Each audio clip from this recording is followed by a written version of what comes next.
എപ്പിസോഡിന്റെ തുടക്കത്തിൽ കാണിക്കുന്നത് കഴിഞ്ഞ എപ്പിസോഡിന്റെ അവസാനത്തിൽ കണ്ടതുപോലെ തന്നെ ലൂഷീഷിയാവും പിന്നെ ഷോവാനും കൂടെ ആയിട്ട് ആ ഒരു സെക്യൂരിറ്റിക്കാരൻ്റെ അടുത്ത് നിന്ന് രക്ഷപ്പെടുകയും അവർ പഠിക്കാനായി ഇരിക്കുന്ന ആ ഒരു പഴയ സ്വിമ്മിംഗ് പൂളിന്റെ അരികിൽ അല്പനേരം സംസാരിച്ചിരിക്കുകയും ചെയ്യുകയാണ്. വെള്ളത്തിലേക്ക് നോക്കി ഷോവാൻ പറയുന്നുണ്ട്, നീ ഇത്രയും നല്ലൊരു പയ്യനാണെന്ന് ഞാൻ ഒട്ടും തന്നെ വിചാരിച്ചില്ല. ലൂഷീഷിയാവ് അഹങ്കാരിയും മടിയനും പഠിക്കാതെ വെറുതെ നടന്ന് അവസാനം അച്ഛൻ്റെ ബിസിനസ് നോക്കി ജീവിക്കുന്ന ഒരു പണക്കാരൻ പയ്യനാണെന്ന് താൻ കരുതിയെന്ന് അവൾ സമ്മതിക്കുന്നു. ഒക്കെയുള്ള ജീവിതം തന്നെയാണ് താനും പ്ലാൻ ചെയ്തിരിക്കുന്നതെന്ന് ലൂഷീഷിയാവ് തമാശ പോലെ പറയുന്നുണ്ട്. എന്നാൽ ആരെയും വേദനിപ്പിക്കാൻ കഴിയാത്തത്ര നല്ലൊരു മനസ്സ് അവനുണ്ടെന്ന് അവൾ പറയുമ്പോൾ അവൻ അത് കേട്ട് അത്ഭുതപ്പെടുന്നുണ്ട്. പിന്നെ അവർ സംസാരിച്ചത് പൂളിനടുത്തുള്ള ആ ചെറിയ മരത്തിനെ കുറിച്ചായിരുന്നു. ഷോവാൻ തൻ്റെ മിസ്റ്റർ ബോയ് എന്ന് പറയുന്ന ആ ഒരു സോഷ്യൽ മീഡിയ അക്കൗണ്ടിൽ പ്രൊഫൈൽ പിക്ചറായിട്ട് ഇട്ടിരുന്നത് ആ ഒരു മരത്തിൻ്റെ ചിത്രമായിരുന്നു. അത് ലൂഷീഷിയാവ് അന്ന് ശ്രദ്ധിച്ചത് കൊണ്ടായിരുന്നു അവൾ എവിടെയാണ് നിന്ന് പഠിക്കുന്നതെന്നും അവളെ എവിടെ നോക്കിയാൽ കണ്ടുപിടിക്കാൻ പറ്റുമെന്നൊക്കെ ആദ്യമായി അവൾ അന്വേഷിച്ചു വന്നപ്പോൾ അവന് മനസ്സിലാക്കാനായിട്ട് പറ്റിയത്. അവൻ അതെല്ലാം നിരീക്ഷിച്ചിരുന്നു എന്ന് മനസ്സിലാക്കുമ്പോൾ അവൾക്കിപ്പോൾ അത്ഭുതം തോന്നുന്നുണ്ട്. മറ്റുള്ളവർക്ക് ആ മരം വൃത്തികെട്ടതായി തോന്നിയത് കൊണ്ടാണ് അത് ആരും കാണാതെ ഈ ഒരു മൂലയിലേക്ക് മാറ്റപ്പെട്ടതെന്ന് അവൾ വിശദീകരിച്ചു. ഇപ്പോൾ നമ്മൾ രണ്ടുപേരും അതിനെ ഇഷ്ടപ്പെടുന്നത് കൊണ്ട് ആ മരം ഇനി ഒറ്റയ്ക്കല്ല എന്നും ലൂഷീഷിയാവ് വളരെ സ്നേഹത്തോടെ തിരിച്ചു മറുപടി പറയുന്നുണ്ട്. അവരുടെ സംസാരത്തിന് ശേഷം ഷോവാൻ ബസ്സിൽ കയറി വീട്ടിൽ പോകുന്നതുവരെ ലൂഷീഷിയാവ് അവന്റെ ബൈക്കിൽ അവളുടെ ബസ്സിനെ പിന്തുടർന്ന് കൂടെ പോകുന്നുണ്ടായിരുന്നു. പിന്നീട് കാണിക്കുന്നത് അടുത്ത ദിവസം ബൈക്ക് വർക്ക്ഷോപ്പിൽ വെച്ച് സൗഹൃദത്തെയും പ്രതിസന്ധികളെയും കുറിച്ചുള്ള ഇംഗ്ലീഷ് വാക്കുകൾ ലൂഷീഷിയാൻ പഠിക്കാൻ ശ്രമിച്ചുകൊണ്ടിരിക്കുന്നതാണ്. അവന്റെ കൂട്ടുകാരൻ ആ സമയം അവന്റെ അടുത്തേക്ക് വന്ന് പുറത്തേക്ക് കറങ്ങാനായിട്ട് അവനെ വിളിക്കുന്നുണ്ടെങ്കിലും ദേശത്തേക്ക് പോകാനുള്ള തന്റെ പ്ലാൻ ഓർമ്മിപ്പിച്ച് അവൻ അവന്റെ കൂട്ടുകാരനെ നിരസിക്കുന്നു. എന്നാൽ അവന്റെ കൂട്ടുകാരൻ വിട്ടുകൊടുക്കുന്നില്ല. വിദേശത്തേക്ക് പോകുന്നതിന് മുന്നേ തന്റെ കൂടെ ഒരല്പം സമയം നിനക്ക് ചെലവഴിച്ചുകൂടെന്നെല്ലാം തന്നെ ചോദിക്കുന്നുണ്ട്. അതേസമയം ലൂഷീഷിയാവ് അവന്റെ കൂട്ടുകാരനെ വീണ്ടും ഒരു കാര്യം പറഞ്ഞ് ഓർമ്മിപ്പിക്കുന്നുണ്ട്. ഒരിക്കലും താൻ വിദേശത്തേക്ക് പോകാനായിട്ട് പ്ലാൻ ചെയ്തിരിക്കുന്ന കാര്യം തന്റെ വീട്ടുകാരോ സ്കൂളിലുള്ളവരോ അറിയാൻ പാടില്ല. ഒരിക്കലും നീ അത് ആരോടും പറയരുതെന്ന്. അതിനുശേഷം കാണിക്കുന്നത് ഷോവാനും ലൂഷീഷിയാവും ഒരുമിച്ചുള്ള അവസാനത്തെ ട്യൂഷൻ ദിവസത്തിൽ ഷോവാൻ ട്യൂഷൻ പഠിപ്പിക്കാനായിട്ട് നേരെ ഒരു പഴയ സ്വിമ്മിംഗ് പൂളിൻ്റെ അങ്ങോട്ടേക്ക് പോകുന്നതാണ്.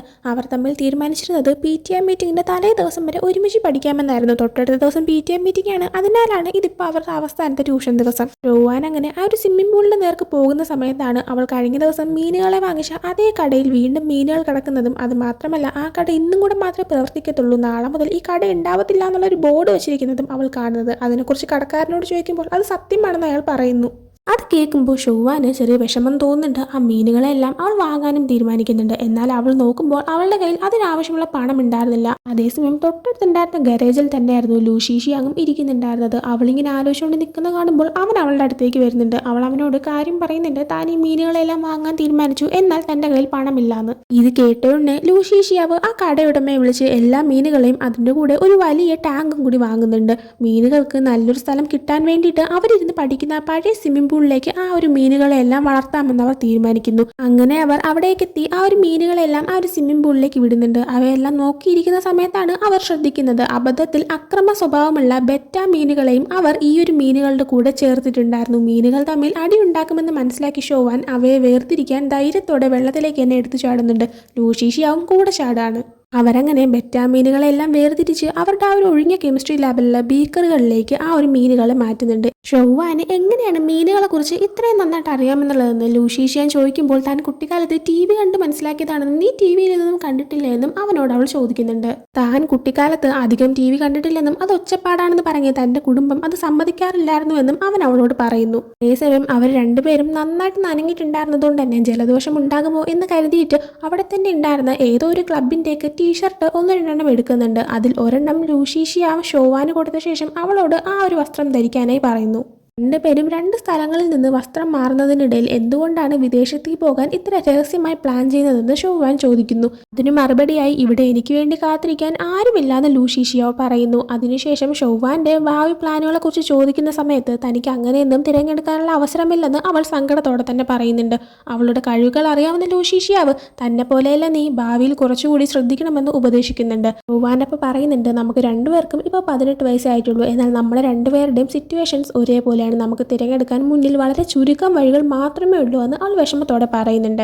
വാനാസമയം അടുത്ത ദിവസം നടക്കാനായിട്ട് പോകുന്ന പാരന്റ് ടീച്ചർ മീറ്റിംഗിൽ നീ പങ്കെടുക്കുമോ എന്ന് അവനോട് ചോദിക്കുമ്പോൾ തനിക്ക് താല്പര്യമില്ല എന്നും തൻ്റെ കൂടെ വരാനായിട്ട് അങ്ങനെ പാരന്റായിട്ട് ആരും തന്നെ ഇല്ല എന്നും അവൻ പറയുന്നുണ്ട്. എന്നാൽ അവൾ അവനോട് നാളെ ബലൂണുകൾ പറത്തുന്ന ക്ലബ് ഫെസ്റ്റിവലിന് വരുമോ എന്ന് അവൾ ചോദിക്കുന്നുണ്ട്. കുട്ടികളിയാണെന്ന് പറഞ്ഞ് അവൻ ആദ്യം തള്ളിക്കളയുന്നുണ്ടെങ്കിലും അവനോടൊപ്പം ബലൂൺ പറത്താൻ തനിക്ക് ആഗ്രഹമുണ്ടെന്ന് അവൾ പറഞ്ഞപ്പോൾ ലൂഷീഷ്യാവ് ഞെട്ടിപ്പോകുന്നുണ്ട്. അവൾ മനഃപൂർവ്വം തന്നെ അടുപ്പിക്കാൻ ശ്രമിക്കുകയാണോ എന്നവൻ ചോദിക്കുന്നു. എന്നാൽ മറുപടി പറയാൻ നിൽക്കും മുന്നേ സെക്യൂരിറ്റിക്കാരൻ അവരെ കണ്ടുപിടിച്ചു. അതിനാൽ തന്നെ അവർ രാത്രി സമയത്ത് സ്കൂളിലുണ്ടായിരുന്നത് ടീച്ചേഴ്സ് അറിയാനായിട്ട് ഇടയാവുന്നുണ്ട്. അങ്ങനെ പിറ്റേന്ന് രാവിലെ സ്കൂൾ ടീച്ചേഴ്സ് സ്പീക്കറിലൂടെ എല്ലാവരും കേൾക്കുകയും ലൂഷീഷ്യാവിനെയും ഷോവാനെ വഴക്ക് പറയുന്നുണ്ട്. അപ്പോൾ ലൂഷീഷ്യാവ് ധൈര്യത്തോടെ മൈക്കിന്റെ അടുത്തേക്ക് ചെന്നു. ആ കുറ്റമെല്ലാം അവൻ പൂർണ്ണമായും സ്വന്തം തലയിൽ ഏറ്റെടുത്തു. താനാണ് ഷോവാനെ വിളിച്ചുകൊണ്ട് പോയതെന്നും അവളുടെ അടുത്ത് യാതൊരു തെറ്റുമില്ലെന്നും അവൻ പറയുന്നുണ്ട്. എനിക്ക് ചെയ്യാനായിട്ടുണ്ടായിരുന്ന ഒരു ലാബ് പരീക്ഷണത്തിന്റെ ഭാഗമായിട്ടാണ് ഷോവാനെ താൻ നിർബന്ധിച്ച് കൂട്ടിക്കൊണ്ട് പോയതെന്നും അവൻ എല്ലാവരോടും പറയുന്നുണ്ട്. എപ്പോഴും ഒന്നിനോടും താല്പര്യമില്ലാതെ നടക്കുന്ന ലൂഷീഷ്യാവും മറ്റൊരാൾക്ക് വേണ്ടിയിട്ട് സ്വന്തം തലയിൽ ഇത്രയും വലിയൊരു കാര്യം എടുത്തു വെക്കുന്ന കാണുമ്പോഴത്തേക്കും ഷോവാന്റെ ക്ലാസ്സിലെ കൂട്ടുകാരായാലും ലൂഷീഷ്യാവിന്റെ കൂട്ടുകാരനായാലും ഞെട്ടിപ്പോകുന്നുണ്ട്. പിന്നീട് ആ ഒരു കാര്യത്തിന് നന്ദി പറയാൻ ഷോവാൻ ചെന്നപ്പോൾ ലൂഷീഷ്യാവ് അത് വലിയ കാര്യമാക്കണ്ട എന്ന മട്ടിൽ തള്ളിക്കളഞ്ഞു. താൻ എന്തായാലും ഉടനെ രാജ്യം വിട്ട് പോകാനിരിക്കുകയല്ലേ, അതുകൊണ്ട് തന്റെ റെക്കോർഡിൽ ഒരു കുറ്റം വന്നതുകൊണ്ട് വലിയ കുഴപ്പമൊന്നുമില്ല. എന്നാൽ ഷോവാൻ അങ്ങനെയല്ലല്ലോ. കോളേജ് എൻട്രൻസ് എക്സാമിന് മുമ്പ് ഇത്തരം പ്രശ്നങ്ങൾ ഉൾപ്പെടുന്നത് അവളുടെ പഠനത്തെ ബാധിക്കും. അതുകൊണ്ട് അവൾ ശ്രദ്ധിക്കണമെന്ന് അവൻ അവളെ ഓർമ്മിപ്പിക്കുകയും ചെയ്തു. അവന്റെ ഈ സഹായത്തിന് നന്ദി സൂചകമായി ഷോവാൻ ലൂഷീഷ്യാവിനെ ക്ലാസ് കഴിഞ്ഞ ശേഷം അങ്കിൾ ക്യാങ്ങിന്റെ ചെറിയ നൂഡിൽസ് കടയിലേക്ക് ഭക്ഷണം കഴിക്കാനായിട്ട് കൊണ്ടുപോയി. സാധാരണ ഇത്തരം ചെറിയ കടകളിൽ പോകാറില്ലാത്ത ലൂഷീഷ്യാവിന് അവിടുത്തെ മെനുവിലെ എല്ലാ കാര്യങ്ങളും വളരെ കൗതുകമായിരുന്നു. അങ്കിൾ ക്യാങ് പണ്ട് ബൈക്കുകൾ ഒരുപാട് സ്നേഹിച്ചിരുന്ന ഒരാളാണ്. അതിനാൽ തന്നെ ലൂഷീഷ്യാവിന്റെ നല്ല ബൈക്ക് കണ്ടതും അദ്ദേഹം അവനോട് സൗഹൃദത്തിലായി. താൻ ചെറുപ്പത്തിൽ ഓടിച്ചിരുന്ന സിംഫു 250 ബൈക്കിനെ കുറിച്ചും അങ്കിൾ ക്യാങ് അവനോട് സംസാരിച്ചു. അതിനുശേഷം ഷോവാൻ അവിടുത്തെ സ്പെഷ്യൽ 3 ഡെലിക്കസി നൂഡിൽസ് ഓർഡർ ചെയ്തു. അവളുടെ മുത്തശ്ശി ഈ കടയിലാണ് ജോലി ചെയ്യുന്നത്. ആ വിഭവം സാധാരണമായി തയ്യാറാക്കുന്നതും അവളുടെ മുത്തശ്ശിയാണ്. എന്നാൽ അന്ന് അവളുടെ മുത്തശ്ശി അവിടെ ഇല്ലാത്തത് കൊണ്ട് തന്നെ ആരും ശല്യപ്പെടുത്താനില്ലാതെ അവർ രണ്ടുപേരും സമാധാനമായിട്ട് ആ ഭക്ഷണം കഴിച്ചു. ഭക്ഷണം കഴിക്കുന്ന സമയത്ത് ഇവർ വാങ്ങിച്ച മീനുകൾക്ക് വേണ്ടിയിട്ട് ഒരു കസ്റ്റം മെയ്ഡായിട്ടുള്ള ഒരു ഫിഷ് ടാങ്ക് ലൂഷീഷ്യാങ് അറേഞ്ച് ചെയ്തിട്ടുണ്ടായിരുന്നു. അതിൻ്റെ ഒരു ഫോട്ടോയും കാണിക്കുന്നുണ്ട്. ഇത് ഉടനെ തന്നെ ഇവിടെ എത്തുമെന്നും അവൻ പറയുന്നുണ്ട്. ആ സമയം അങ്കിൾ ക്യാങ് ഷോവാൻ്റെ അടുത്തേക്ക് വരുന്നുണ്ട്. അടുത്ത ദിവസം നടക്കുന്ന PTA മീറ്റിംഗിൽ അങ്കിൾ ക്യാങ് അയാളുടെ കൊച്ചുമകൾക്ക് വേണ്ടിയിട്ട് സ്കൂളിലേക്ക് പോകുന്നുണ്ടായിരുന്നു. അപ്പം മുത്തശ്ശീനെ അങ്ങോട്ടേക്ക് കൊണ്ടുവരണമോ എന്ന് ചോദിക്കുന്ന സമയത്ത് വേണ്ട, മുത്തശ്ശിയാണെങ്കിൽ വയ്യാണ്ടിരിക്കുകയാണ്, PTA മീറ്റിങ്ങിന് വേണ്ടി കൊണ്ടുവരാൻ നിൽക്കണ്ട എന്ന് അവൾ പറയുന്നുണ്ട്. അതേസമയം ഇവർ ഭക്ഷണം കഴിക്കുന്നത് മറ്റൊരാൾ കാണുന്നുണ്ടായിരുന്നു. ഷോവാന്റെ കുട്ടിക്കാലം തൊട്ടേ അവളുടെ സുഹൃത്തായിട്ടുള്ള ജിയാങ്യാൻ. അവന് ഇവരുടെ ഈ ഒരു സൗഹൃദം ഇപ്പോൾ എന്തോ ഇഷ്ടപ്പെടുന്നുണ്ടായിരുന്നില്ല. കാരണം ഇപ്പോൾ ജിയാങ്യാനുമായിട്ട് അവൾ അത്ര സമയം കൂടുതൽ സ്പെൻഡ് ചെയ്യുന്നുണ്ടായിരുന്നില്ല. അതിനാൽ തന്നെ അവനുണ്ടായ അസൂയ കാരണം ഷോവാൻ അടുത്തിടെ ചെയ്യുന്ന കാര്യങ്ങളെക്കുറിച്ച് അവളുടെ മുത്തശ്ശിയോട് പറയാമെന്ന് അവൻ തീരുമാനിക്കുന്നു. അങ്ങനെ ഷോവാൻ തിരിച്ച് വീട്ടിലേക്ക് എത്തുമ്പോൾ മുത്തശ്ശി വളരെ ദേഷ്യത്തിലായിരുന്നു. സ്കൂളിൽ ക്ലാസ്സുകൾ കട്ട് ചെയ്യുന്നതും എല്ലാവരുടെ മുന്നിൽ വെച്ച് അച്ചടക്ക നടപടി നേരിട്ടതിനും പിന്നെ പഠനത്തിൽ ശ്രദ്ധിക്കാതെ ഒരു ആൺകുട്ടിയുടെ കൂടെ സമയം കളയുന്നതിനും മുത്തശ്ശി അവളെ വഴക്ക് പറഞ്ഞു. വാക്കിംഗ് യൂണിവേഴ്സിറ്റിയിൽ ചേർന്ന് പഠിക്കുക എന്ന സ്വപ്നത്തെയും അവൾ വിട്ടുകളഞ്ഞു എന്ന് കേട്ടപ്പോൾ അതൊരിക്കലും വിട്ടുകളയരുതെന്നും അതിൽ ശ്രദ്ധിക്കാനായിട്ടും അവളുടെ മുത്തശ്ശി അവളെ ഉപദേശിച്ചു. എന്നാൽ തനിക്ക് കുറേ ദൂരെയുള്ള ഒരു സ്ഥലത്തേക്ക് പോയി അവിടെ ഒറ്റയ്ക്ക് ജീവിക്കാൻ ആഗ്രഹമില്ലെന്നും ആ ഒരു വലിയ യൂണിവേഴ്സിറ്റിയിൽ ചേർന്നതെന്നും തനിക്ക് വലിയ കാര്യമല്ലെന്നും ഷോവാൻ കരഞ്ഞുകൊണ്ട് തുറന്നു പറഞ്ഞു. അവളുടെ വിഷമം കണ്ടപ്പോൾ മുത്തശ്ശിയുടെ ദേഷ്യം കുറഞ്ഞു. നിന്റെ വിധി നിന്റെ കയ്യിൽ തന്നെയാണെങ്കിലും നീ സുരക്ഷിതയായിരിക്കണം, ആരോഗ്യവതിയായിരിക്കണം, സന്തോഷത്തോടെ ഇരിക്കണം, അതാണ് എനിക്ക് വേണ്ടത് എന്ന് മുത്തശ്ശി സ്നേഹത്തോടെ അവൾ ഓർമ്മിപ്പിച്ചു. പിന്നീട് ഷോവാൻ ജിയാങ്യാനെ നേരിട്ട് കാണുന്ന സമയത്ത് അവൻ ചെയ്ത ചതിയെക്കുറിച്ച് അവൾ ചോദിക്കുന്നുണ്ട്. എന്നാൽ ചെയ്തതിനെക്കുറിച്ച് ജിയാങ്യാൻ സ്വയം ന്യായീകരിക്കാൻ ശ്രമിച്ചു. അതായത് അവൾ ലൂഷീഷ്യാവിനോട് അത്രയധികം അടുക്കുന്നതിൽ അവന് വല്ലാത്ത പേടിയായിരുന്നു. കാരണം ലൂഷീഷ്യാവ് എന്നത് അവളിൽ നിന്ന് തീർത്തും വ്യത്യസ്തമായ ലോകത്ത് ജീവിക്കുന്ന ആളാണ്. എന്നാൽ ഇത് കേൾക്കുന്ന ഷോവാൻ താൻ എന്താണ് ചെയ്യുന്നതെന്ന് തനിക്ക് വ്യക്തമായ ബോധ്യമുണ്ടെന്ന് പറഞ്ഞു. ഒരു സുഹൃത്തിന് സഹായിക്കാൻ കഴിയുന്നതിലപ്പുറമാണ് ചില കാര്യങ്ങളെന്നും അവൾ അവനോട് വ്യക്തമാക്കി. അവരുടെ സൗഹൃദത്തിന് അകലം കൂടുന്നു എന്ന് മനസ്സിലാകുമ്പോൾ അവർ ആദ്യമായിട്ട് കണ്ടുമുട്ടിയതിനെക്കുറിച്ച് അവൻ സംസാരിക്കാനായി തുടങ്ങുന്നുണ്ട്. ആ ഒരു പഴയ ദിവസം അവർ ഓർക്കുന്നുണ്ട്. ഷോവാൻ ആ സമയം ജിയാങ്യാനോട് പറയുന്നുണ്ട്, ഈ മോശം കാലം പെട്ടെന്ന് തന്നെ കടന്നു പോകും. ഇനി മുതൽ ഒരിക്കലും തൻ്റെ ഇങ്ങനെയുള്ള കാര്യങ്ങൾ ആരോടും പോയി പറയരുതെന്ന് സത്യം ചെയ്താൽ അവൾ അവനെ തൻ്റെ ജീവിതത്തിൽ നിന്ന് അകറ്റി നിർത്തില്ല എന്ന് അവൾ അവന് വാക്ക് കൊടുക്കുന്നു. അതിനുശേഷം ലൂഷീഷ്യാങ്ങിനെ കാണിക്കുകയാണെങ്കിൽ അന്ന് രാത്രി വീട്ടിലെത്തി കഴിഞ്ഞിട്ട് അവൻ ഫോൺ നോക്കുന്ന സമയത്ത് സോഷ്യൽ മീഡിയയിൽ ഷോവാൻ ഇട്ട പോസ്റ്റുകൾ കണ്ട് ലൂഷീഷ്യാവ് അവൾക്കൊരു മെസ്സേജ് അയക്കുന്നുണ്ട്. സ്കൂളിൽ തൻ്റെ കൂടെ പങ്കെടുക്കുമോ എന്ന് ചോദിച്ച ആ ഒരു ക്ലബ് ഫെസ്റ്റിവൽ എത്ര മണിക്കാണ് തുടങ്ങുന്നത് എന്നായിരുന്നു അവൻ്റെ ചോദ്യം. മനസ്സിൽ ഒരുപാട് ആശയക്കുഴപ്പങ്ങൾ ഉണ്ടായിരുന്നുവെങ്കിലും 3:30-ക്കാണ് തുടങ്ങുന്നതെന്ന് അവൾ മറുപടി നൽകി. ലൂഷീഷ്യാവിൻ്റെ രണ്ടാനമ്മയായ ഗുയോയാനെ ആ ഒരു ചടങ്ങിലേക്ക് ഷോവാൻ നേരത്തെ തന്നെ രഹസ്യമായി ടീച്ചറാണെന്ന് പറഞ്ഞിട്ട് ക്ഷണിച്ചിരുന്നത് നമ്മൾ കണ്ടതാണ്. തൻ്റെ അമ്മയായിരുന്ന ഇപ്പോൾ ലൂഷീഷ്യാൻ്റെ രണ്ടാനമ്മയായിരിക്കുന്ന ഗുയോയാനെ അവിടത്തേക്ക് വിളിച്ചു വരുത്തിയിരിക്കുന്നത് എന്തുദ്ദേശത്തോടെയാണ് നമുക്ക് ഇപ്പോഴും പക്ഷെ മനസ്സിലാക്കാനായിട്ട് പറ്റിയിട്ടില്ല. പിന്നീട് കാണിക്കുന്നത് പിറ്റേന്ന് ഉച്ച കഴിഞ്ഞപ്പോൾ സ്കൂൾ മൈതാനം മുഴുവൻ കുടുംബാംഗങ്ങളോടൊപ്പം ആഘോഷിക്കുന്ന വിദ്യാർത്ഥികളെ കൊണ്ട് നിറയുന്നതാണ്. എല്ലാവരും ചേർന്ന് ഫോട്ടോ എടുക്കുന്ന തിരക്കിലായിരുന്നു. തൻ്റെ സുഹൃത്തായ മെങ് മെങ്ങിൻ്റെ കുടുംബ ഫോട്ടോ എടുക്കാൻ ഷോവാൻ സഹായിക്കുന്നുണ്ടായിരുന്നു. അവളുടെ കൂടെ മെങ് മെങ് ഫോട്ടോ എടുക്കുന്നുണ്ട്. എന്നാൽ അവളുടെ മനസ്സ് മുഴുവൻ ലൂഷീഷ്യാവ് എത്തിയോ എന്ന തിരക്കിലായിരുന്നു. അവിടെ നിന്നിരുന്ന എല്ലാവരും അവരുടെ ബലൂണുകളിൽ അവർക്ക് സാധിക്കാനുള്ള ആഗ്രഹങ്ങൾ എഴുതുന്നുണ്ടായിരുന്നു. അങ്ങനെ ബലൂണുകൾ പറത്താനുള്ള കൗണ്ട് ഡൗൺ തുടങ്ങാറായിട്ടും ലൂഷീഷ്യ അങ്ങനെ കാണാത്തതുകൊണ്ട് തന്നെ ഷോവാൻ പേടിച്ചു പോകുന്നുണ്ട്. അങ്ങനെ ആ ഒരു കൗണ്ട് ഡൗൺ കഴിയുന്നതും എല്ലാവരും ആ ബലൂൺ പറത്തി വിടുന്നുണ്ട്. എന്നാൽ ആ സമയം വലിയൊരു കൂട്ടം ബലൂണുകളുമായിട്ട് ലൂഷീഷ്യാവ് അവിടേക്ക് ഓടി വന്നു. ഷോവാന്റെ എല്ലാ ആഗ്രഹങ്ങളും ഒന്നിച്ച് നടക്കട്ടെ എന്ന് കരുതിയായിരുന്നു ലൂഷീഷ്യാൻ അത്രയും ബലൂണുകൾ ഒരുമിച്ച് കൊണ്ടുവന്നത്. ആ ഒരു നിമിഷം ഷോവാന് വല്ലാതെ വൈകാരികമായ ഒന്നായിരുന്നു. പക്ഷേ ഉള്ളിൽ അവൾക്ക് ചെറിയൊരു കുറ്റബോധം തോന്നി. കാരണം തുടക്കത്തിൽ അവൾ അവനെ സമീപിച്ചത് തന്നെ അവളുടെ അമ്മയോടുള്ള പ്രതികാരത്തിന് വേണ്ടിയിട്ടായിരുന്നു. ലൂഷീഷ്യാന് ആദ്യം തന്നെ മനസ്സിലാക്കാൻ പറ്റിയിട്ടുണ്ടായിരുന്നു ഷോവാൻ തൻ്റെ അടുത്തേക്ക് സമീപിച്ചത് മറ്റെന്തോ ചിന്തയോട് കൂടിയാണെന്ന്. അതുകൊണ്ട് തന്നെ അവളോട് ഇപ്പോൾ അവൻ പറയുന്നുണ്ട്, നിനക്ക് മറ്റെന്തോ ഉദ്ദേശമുണ്ടെന്ന് എനിക്കറിയാം, പക്ഷെ എന്നാലും നിന്നെ സഹായിക്കാനായിട്ട് ഞാൻ തയ്യാറാണെന്ന്. അതിന് മറുപടിയായി ലൂഷീഷ്യാനെ ഷോവാൻ ഹഗ് ചെയ്ത ശേഷം അവനോട് പറയുന്നുണ്ട്, എൻ്റെ ആഗ്രഹം ഓൾറെഡി തന്നെ സാധിച്ചു എന്ന്. അവരുടെ ആ സന്തോഷകരമായ നിമിഷം പെട്ടെന്ന് തന്നെ തടസ്സപ്പെട്ടു. അവിടേക്ക് ഷോവാന്റെ അമ്മയായിരുന്ന ഇപ്പോൾ ലൂഷീഷ്യാന്റെ രണ്ടാനമ്മയായിരിക്കുന്ന ഗുയോയാൻ എത്തിച്ചേർന്നു. അത് കണ്ടതും ലൂഷീഷ്യാന്റെ സ്വഭാവം പെട്ടെന്നങ്ങ് മാറി. ഗുയോയാൻ ലൂഷീഷ്യാന് വേണ്ടിയിട്ടും ബലൂൺ കൊണ്ടുവന്നിട്ടുണ്ടായിരുന്നു. എന്നാൽ അവൻ അതൊന്നും വാങ്ങുന്നില്ല. അത് അവിടെ നിന്ന് പറന്നു പോകുന്നുണ്ട്. എന്നിട്ട് അവൻ അവരോട് പറയുന്നുണ്ട്, ഇതൊന്നും വേണ്ട, എൻ്റെ അമ്മയെ പോലെ അഭിനയിക്കുന്ന നിർത്തിയിട്ട് അച്ഛന് മറ്റൊരു മകനെ പ്രസവിച്ചു കൊടുക്കാൻ നോക്കുന്നു. എന്നാൽ തനിക്ക് അവൻ മാത്രമാണ് മകനായിട്ടുള്ളതെന്ന് ഗുയോയാൻ വളരെ ശാന്തമായി മറുപടി നൽകി. തൊട്ടടുത്ത് നിന്ന് ഷോവാൻ ഇതെല്ലാം കേൾക്കുന്നുമുണ്ടായിരുന്നു. അതിനുശേഷം ലൂഷീഷ്യാനും ഷോവാനും തിരികെ നടന്നു പോകുന്ന സമയത്ത് ലൂഷീഷ്യാനോട് ഷോവാൻ, നിനക്ക് അവരെ ഇഷ്ടമല്ലേ എന്നിങ്ങനെ ചോദിക്കുമ്പോൾ, ഇല്ല, എനിക്ക് അവരോട് വെറുപ്പാണെന്ന് പറയുന്നുണ്ട്. നിന്റെ അച്ഛൻ അവരെ ഇഷ്ടമാണോ എന്നിങ്ങനെ ചോദിക്കുമ്പോൾ, അച്ഛന് വേണ്ടത് സുന്ദരികളും അനുസരണയുമുള്ള എളുപ്പത്തിൽ നിയന്ത്രിക്കാൻ കഴിയുന്ന ഒരു ഭാര്യേനായിരുന്നു, അതാണ് ഇവരെന്നിങ്ങനെ പറയുന്നുണ്ട്.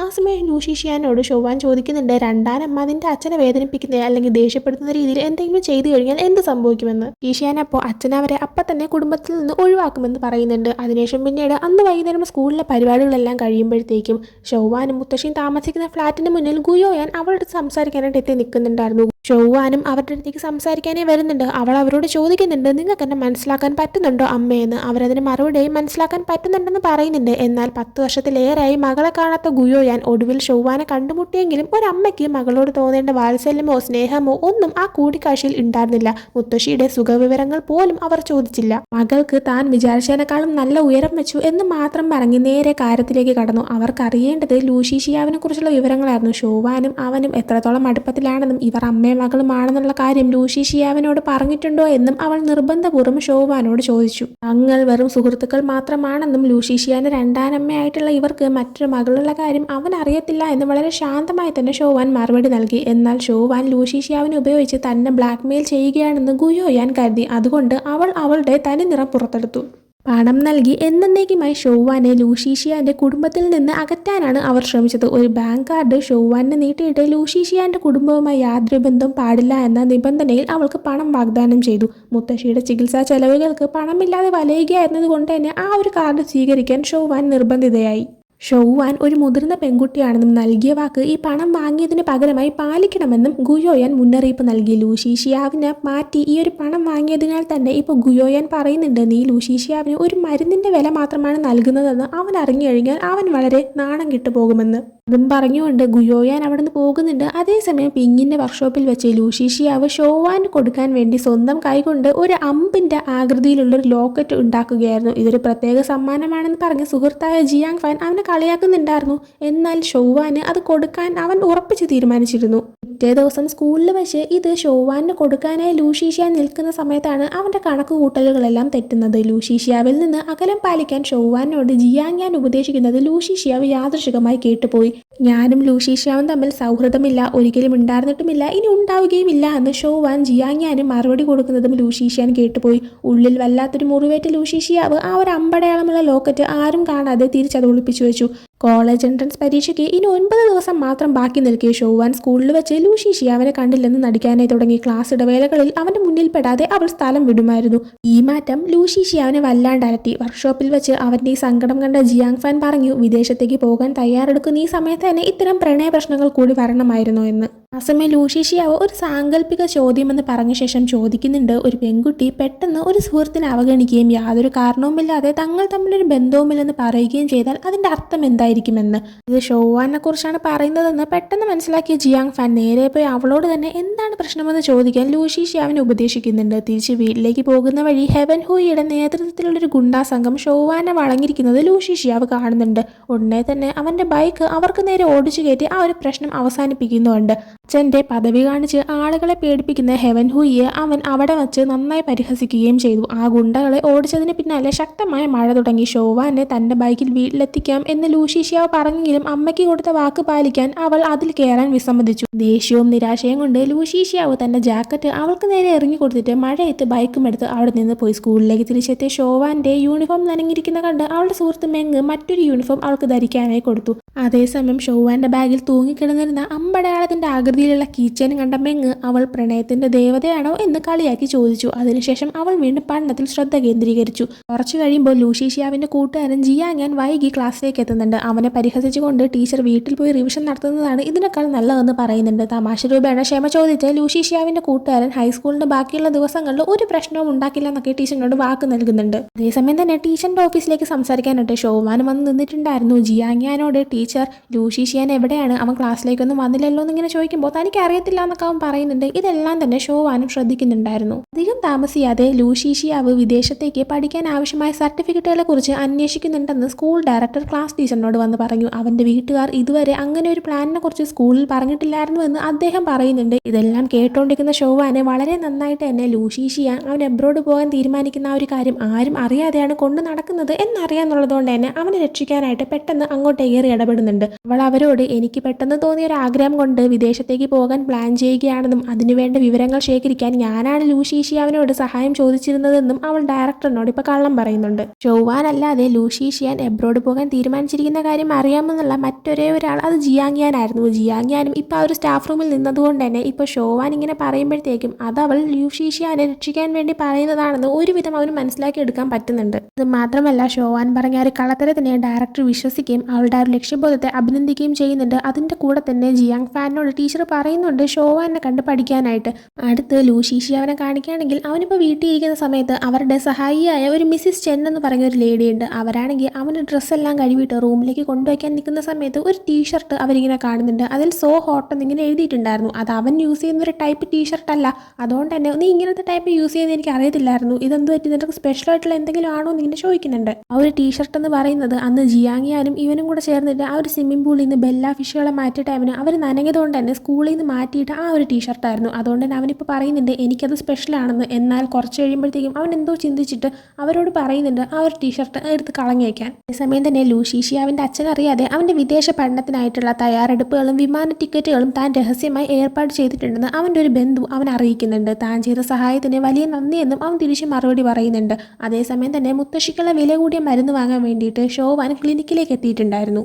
വില കൂടിയ ആ ഒരു മരുന്നുകളെല്ലാം വാങ്ങിക്കഴിയുന്ന സമയത്ത് അവളുടെ മുത്തശ്ശി അത് ശ്രദ്ധിക്കുകയും ഒരു വിദ്യാർത്ഥിക്ക് ഇത്രയും പണം എവിടെ നിന്ന് കിട്ടിയെന്ന് ചോദിക്കുകയും ചെയ്യുന്നു. പണത്തെക്കുറിച്ച് ചിന്തിക്കാതെ പരീക്ഷയിൽ മാത്രം ശ്രദ്ധിക്കാൻ ഉപദേശിക്കുകയും ചെയ്തപ്പോൾ താൻ ട്യൂഷൻ എടുത്ത് സമ്പാദിച്ച പണമാണെന്ന് ഷോവാൻ നുണ പറയുന്നു. അന്ന് രാത്രി ഷോവാൻ അവളുടെ മുറിയിലിരുന്ന് പഠിക്കുന്ന സമയത്ത് അവൾ അവളുടെ അമ്മയുമായിട്ടുണ്ടായിരുന്ന ഒരു കൂടിക്കാഴ്ച ഒന്നും കൂടി ചിന്തിക്കുന്നുണ്ട്. ആ ഒരു സംസാരത്തിൽ അവൾ അവളുടെ അമ്മയോട് പറഞ്ഞിട്ടുണ്ടായിരുന്നു 10 വർഷം മുമ്പ് ഇട്ടിട്ട് പോയ സമയത്ത് യാതൊരു സഹായവും തങ്ങൾക്ക് വേണ്ടി ചെയ്തു തന്നിട്ടില്ല എന്നും അച്ഛൻ വച്ചിട്ട് പോയ പൈസയും കൊണ്ടാണ് അമ്മ പോയതെന്നും. എന്നാൽ ഗുയോയാൻ അതൊക്കെ പ്രതിരോധിച്ച് സംസാരിക്കുകയും ഷോവാന്റെ അച്ഛൻ ബാക്കി വെച്ച പണം തുച്ഛമാണെന്ന് പറഞ്ഞ് തള്ളിക്കളയുകയും ചെയ്യുന്നുണ്ട്. എന്നാൽ ഷോവാൻ അവളുടെ നിലപാട് വ്യക്തമാക്കി തന്നെ പറഞ്ഞിട്ടുണ്ടായിരുന്നു എൻ്റെ മുത്തശ്ശി ഇപ്പോൾ വയ്യാതെ കിടക്കാണ്, നിങ്ങൾ മുമ്പ് കൊണ്ടുപോയ പണത്തിന്റെ കണക്കൊന്നും ഞാൻ പറയുന്നില്ല, നിങ്ങൾ ഞങ്ങളെ സഹായിക്കാത്തതിന്റെ കണക്കും ഞാൻ പറയുന്നില്ല. എന്നാൽ എൻ്റെ മുത്തശ്ശി വയ്യാതെ കിടക്കാണ്, അവര് നിങ്ങളുടെ അമ്മയാണ്, നിങ്ങളാണ് അവരെ നോക്കേണ്ടത്, അതിനാൽ എനിക്ക് മര്യാദയ്ക്ക് നിങ്ങൾ പണം തരണമെന്ന് അവൾ പറഞ്ഞിട്ടുണ്ടായിരുന്നു. അതിനുശേഷം കാണിക്കുന്നത് സ്കൂളിൽ അടുത്ത ദിവസം മൊബിലൈസേഷൻ ഡേയുടെ ആഘോഷം നടക്കുന്നതാണ്. എന്നാൽ പ്രസംഗിക്കാൻ തീരുമാനിച്ചിരുന്ന വിദ്യാർത്ഥി പ്രതിനിധി ജിയാങ്യാനെ അവിടെ എങ്ങും കാണാനില്ലായിരുന്നു. പ്രസംഗം തുടങ്ങാറായപ്പോൾ പകരം പ്രസംഗിക്കാൻ ടീച്ചർ ഷോവാനോട് ആവശ്യപ്പെട്ടു. സ്കൂൾ കാലഘട്ടത്തെക്കുറിച്ചും പിരിയുന്ന സുഹൃത്തുക്കളെക്കുറിച്ചും എല്ലാവർക്കും നല്ലൊരു ഭാവി നേർന്നുകൊണ്ട് വളരെ ഹൃദയസ്പർശിയായ ഒരു പ്രസംഗം തന്നെ അവൾ നടത്തിയിട്ടുണ്ടായിരുന്നു. ഷോവാൻ പ്രസംഗിച്ചു കൊണ്ടിരിക്കുന്ന അതേ സമയത്ത് തന്നെ സ്കൂളിന്റെ പിന്നിൽ വെച്ച് ജിയാങ്യാനും ലൂഷീഷ്യാനും തമ്മിൽ വലിയൊരു അടിപിടി നടക്കുന്നുണ്ടായിരുന്നു. ആ ഒരു അടിപിടിയിൽ നിന്ന് നമുക്ക് മനസ്സിലാക്കാൻ പറ്റുന്ന ഒരു കാര്യമാണ് സത്യത്തിൽ ഇവരുണ്ടരും യഥാർത്ഥ സഹോദരന്മാരാണ്. ഷോവാനെ ശല്യം ചെയ്ത് നിർത്തണമെന്നും അവളുടെ ജീവിതം നശിപ്പിക്കരുതെന്നും ജിയാങ്യാൻ ലൂഷീഷ്യാങ്ങിനോട് പറയുകയും ലൂഷീഷ്യാങ്ങിന് പകരമായിട്ട് നീ എൻ്റെ ചേട്ടനാണെന്നുള്ള കാര്യം അവൾ അറിഞ്ഞാൽ എന്ത് സംഭവിക്കുമെന്ന് ചോദിക്കുന്നതിലൂടെയാണ് അവർ തമ്മിലുള്ള ഒരു വഴക്കുണ്ടാകുന്നത്. ഷോവാന്റെ പ്രസംഗം കഴിയുന്ന സമയത്ത് അവരുള്ള ഒരു മുറിയിലേക്ക് അവൾ എത്തിപ്പെടുന്നുണ്ട്. അവർ വഴക്കിട്ടു എന്ന് മനസ്സിലാവുമ്പോൾ നിങ്ങൾ എന്തായി ചെയ്തതെന്ന് ചോദിക്കുന്നുണ്ട്. ആ സമയം ലൂഷീഷ ഞാനാണ് വഴക്കുണ്ടാക്കിയത് എന്ന് പറഞ്ഞ ശേഷം അവിടെ നിന്ന് പുറത്തേക്ക് ഇറങ്ങി പോകുന്നുണ്ട്. അയാൾ ജിയാങ്യാനുമായി സംസാരിക്കുമ്പോൾ അവനാണ് ശരിക്കും വഴക്കുണ്ടാക്കിയത് എന്ന് മനസ്സിലാക്കുന്ന സമയത്ത് ഷോവാൻ അവനോട് വളരെ ദേഷ്യത്തോടെ തന്നെ പറയുന്നുണ്ട്, എന്നെ സംരക്ഷിക്കാൻ നിന്റെ ആവശ്യമില്ല, ഇനിയെങ്കിലും എൻ്റെ ജീവിതത്തിൽ നിന്ന് ഇടപെടുന്ന നിർത്തിയില്ലെങ്കിൽ നമ്മുടെ സൗഹൃദം ഇവിടെ വെച്ച് അവസാനിക്കുമെന്ന്. ഇവരുടെ സ്കൂൾ കാലഘട്ടം ഇവിടെ വെച്ച് അവസാനിക്കുന്നതുകൊണ്ട് തന്നെ ഷോവാൻ സ്കൂളിൽ നിന്ന് പോകുന്നതിന് മുന്നേ തന്നെ മെങ് അവളുടെ അടുത്തേക്ക് വന്ന് ഞാൻ നിന്നെ ഒത്തിരി മിസ് ചെയ്യുമെന്നെല്ലാം തന്നെ പറഞ്ഞ് അവളെ ഒന്ന് ഹഗ് ചെയ്ത് സംസാരിക്കുന്നുണ്ട്. ജിയാങ്യാനെ കാണിക്കുകയാണെങ്കിൽ അവൻ വീട്ടിലെത്തുന്ന സമയത്ത് അവൻ്റെ ഷർട്ടെല്ലാം തന്നെ അലങ്കോലപ്പെട്ടിരിക്കുന്ന കാണുമ്പോൾ അവൻ്റെ അമ്മ അവനെ വഴക്ക് പറയുന്നുണ്ട്. അത് മാത്രമല്ല ഇന്ന് പ്രസംഗം പറയാനിരുന്ന അവനെ കാണാത്തത് കൊണ്ടായിരുന്നു ഷോവാനെ പ്രസംഗം പറയേണ്ടി വന്നത്. എന്നാൽ അതൊന്നും മനസ്സിലാക്കാതെ അവൻ്റെ അമ്മ അവൻ സ്റ്റേജിൽ കയറി പ്രസംഗം പറയുന്നതിനെ കുറിച്ചെല്ലാം തന്നെ സംസാരിച്ചിട്ടുണ്ടായിരുന്നു. മാത്രമല്ല സിംഗ യൂണിവേഴ്സിറ്റിയിൽ നിന്ന് നേരിട്ട് മാസ്റ്റേഴ്സ് PhD എടുക്കണമെന്നും അവൻ്റെ അമ്മ അവനെ നിർബന്ധിച്ചു കൊണ്ടേയിരിക്കുന്നുണ്ടായിരുന്നു. അതേസമയം ബൈക്ക് ഷോപ്പിൽ വെച്ചിട്ട് ലൂഷീഷ്യാവിൻ്റെ കൂട്ടുകാരനെ അവനിപ്പോൾ സ്കൂൾ പഠനം കംപ്ലീറ്റ് ചെയ്തുകൊണ്ട് തന്നെ ആശംസിക്കുന്നുണ്ട്. അതിനിടയിൽ അവൻ്റെ കൂട്ടുകാരൻ മറ്റൊരു കാര്യം കൂടെ പറഞ്ഞു, ഷോവാൻ എത്രമാത്രം ലൂഷീഷ്യാവിനോട് കൂറുള്ളവളാണെന്ന്. താനാണ് വിദേശത്ത് പോകാൻ പ്ലാൻ ചെയ്യുന്നതെന്ന് സ്കൂൾ ഡയറക്ടറോട് നുണ പറഞ്ഞ് ലൂഷീഷ്യാവിനെ രക്ഷിച്ചത് ഷോവാനാണെന്ന് അവനിപ്പോൾ വെളിപ്പെടുത്തി. ഈ സത്യം കേട്ടപ്പോൾ ലൂഷീഷ്യാവ് ഞെട്ടിപ്പോയി. ഉടനെ തന്നെ ഷോവാനെ കാണാനായി ലൂഷീഷ്യാവ് സ്കൂളിലേക്ക് ചെന്നു. പക്ഷെ അവൻ എത്തുമ്പോഴേക്കും സമയം വൈകിയിരുന്നു. സ്കൂൾ ഗേറ്റ് അടച്ചിരുന്നു. എന്നാൽ സ്കൂൾ ഗേറ്റ് അടയ്ക്കുന്നതിന് തൊട്ട് മുന്നേ വരെ ലൂഷീഷ്യാവ് വരുമെന്ന് കരുതി അവനെ കാത്ത് ഷോവാനും അവിടെ തന്നെ ഉണ്ടായിരുന്നു. ഇത്രയും നേരവും നമ്മൾ കണ്ടത് 2016 നടന്ന കാര്യങ്ങളായിരുന്നു. ഇപ്പോൾ 2026 പ്രസന്റ് സിറ്റുവേഷൻ കാണിക്കുകയാണെങ്കിൽ യാദൃശികമായിട്ട് റോഡ് സൈഡിൽ വെച്ച് ലൂഷീഷ്യാവ് ഷോവാനെ കാണുന്നുണ്ട്. അവളോട് നീ ഇവിടെ ഉണ്ടായിരുന്നു ഹായ് എന്നൊക്കെ പറയുമ്പോൾ അവളൊന്നും ഞെട്ടുന്നുണ്ടെങ്കിലും അത് പുറത്ത് കാണിക്കാതെ ഹലോ എന്ന് അവൾ തിരിച്ചു പറയുന്നുണ്ട്. അതും കാണിച്ചാണ് ഈ ഒരു എപ്പിസോഡ് ഇവിടെ എൻഡ് ആവുന്നത്. ഈ ഒരു വീഡിയോ നിങ്ങൾക്ക് ഇഷ്ടപ്പെട്ടിട്ടുണ്ടെങ്കിൽ ലൈക്ക് ചെയ്യുക, ഷെയർ, സബ്സ്ക്രൈബ് ചെയ്യുക. പുതിയ വീഡിയോ വരുന്നതുവരെ ബൈ ഫ്രം ഡ്രാമ ഡിക്കോ ഡയറീസ്.